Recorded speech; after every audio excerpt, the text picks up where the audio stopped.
Exodus chapter 18.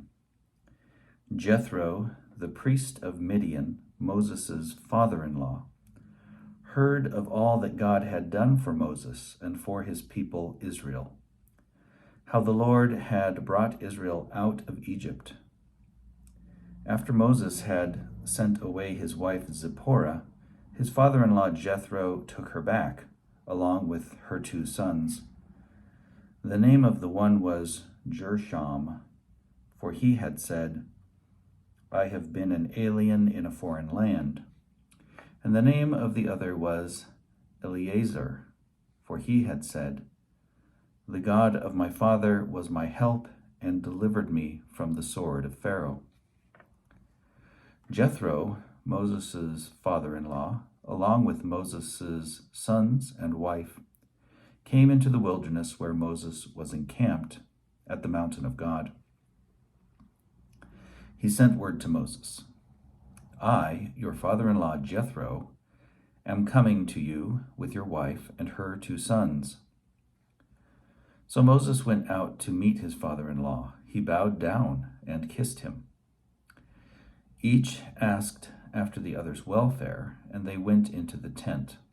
Then Moses told his father-in-law all that the Lord had done to Pharaoh and to the Egyptians for Israel's sake, all the hardship that had found them on the way, and how the Lord had delivered them.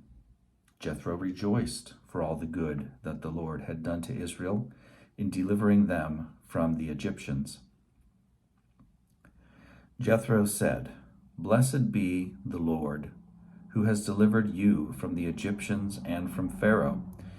Now I know that the Lord is greater than all gods, because he delivered the people from the Egyptians when they dealt arrogantly with them."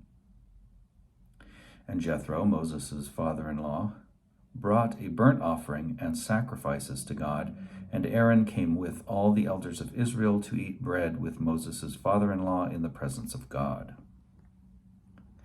The next day, Moses sat as judge for the people, while the people stood around him from morning until evening. When Moses' father-in-law saw all that he was doing for the people, he said, "What is this that you are doing for the people? Why do you sit alone while all the people stand around you from morning until evening?" Moses said to his father-in-law, "Because the people come to me to inquire of God.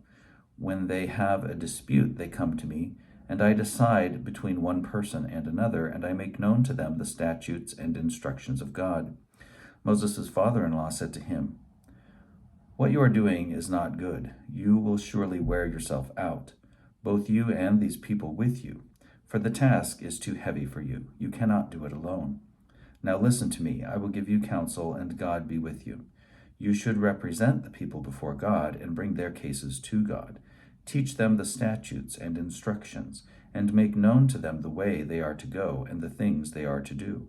You should also look for able men among all the people, men who fear God, are trustworthy, and hate dishonest gain.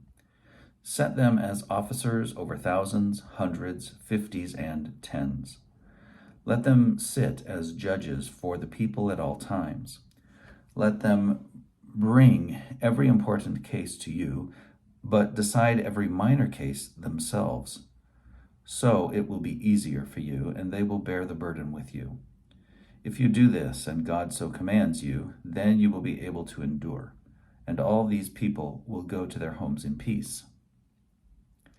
So Moses listened to his father-in-law and did all that he had said. Moses chose able men from all Israel and appointed them as heads over the people, as officers over thousands, hundreds, 50s, and 10s. And they judged the people at all times. Hard cases they brought to Moses, but any minor case they decided themselves. Then Moses let his father-in-law depart, and he went off to his own country.